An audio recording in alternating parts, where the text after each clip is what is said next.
Yun guys, meron tayong dumating na parcel. So bali Discovery Scope ata to.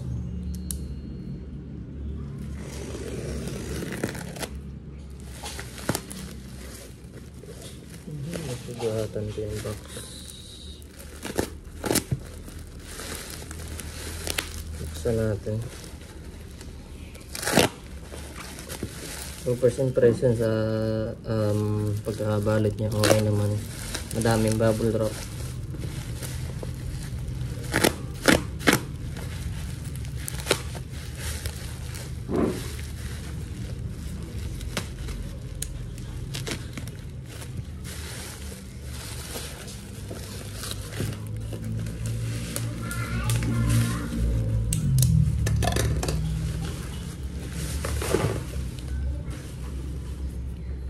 So ito siya guys. So Discovery original. So ito yung reticle niya. So ang kanyang specs is HD Gen 2 5x30 by 56 SFIR 34mm tube. So first impression, okay naman. So may kasama siyang mount 20mm or Picatinny rail. So ito yung mount niya.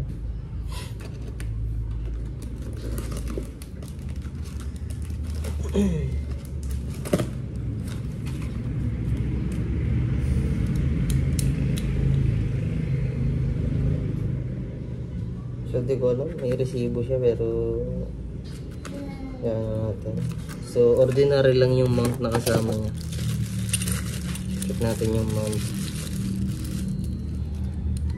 Ayun, ordinary mount lang siya. Taka na dun, dali na.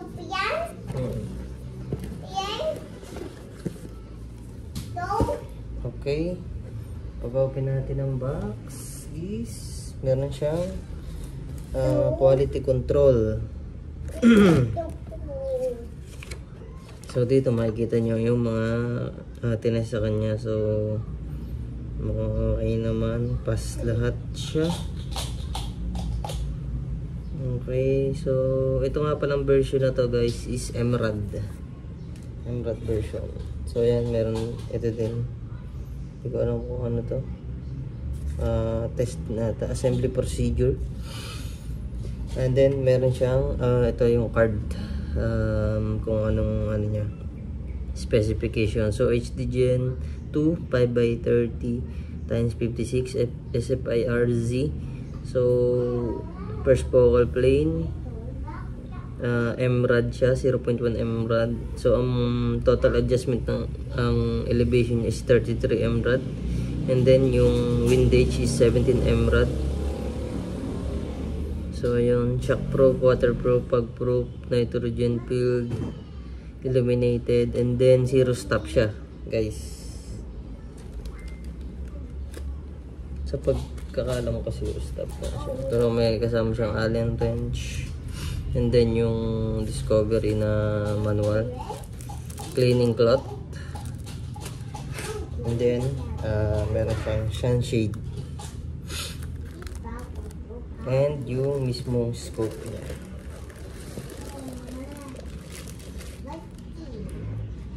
Wow, napakalaki guys.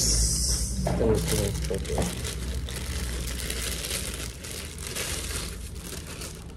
Ayun, ito yung mismong scope niya. So zero stop.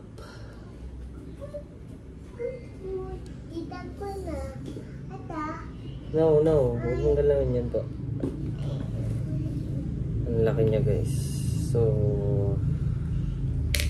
ang ganda rin ng kanyang dust proof. May Discovery na logo. So ito yung salamin niya. So yan. So ito, check natin. Ayan, ang linaw. Ang linaw niya guys. So ayan, so gawan na lang natin siguro ng video pagka tinest natin to sa field.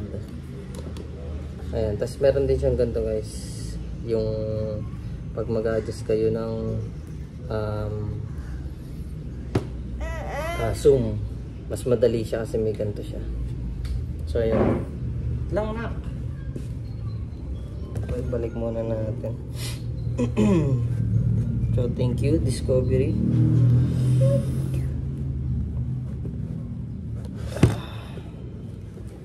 Ayan.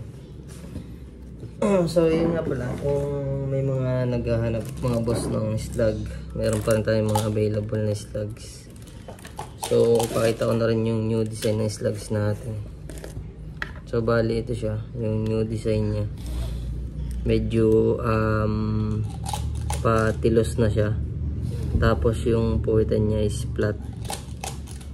Ayan, 20 grains to, 500 pieces. Ayun lang. PM na lang mga boss kung natitripan mag-slug.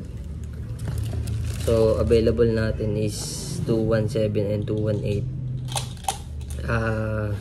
From 18 grains to 30 grains. Ayun lang. Bye.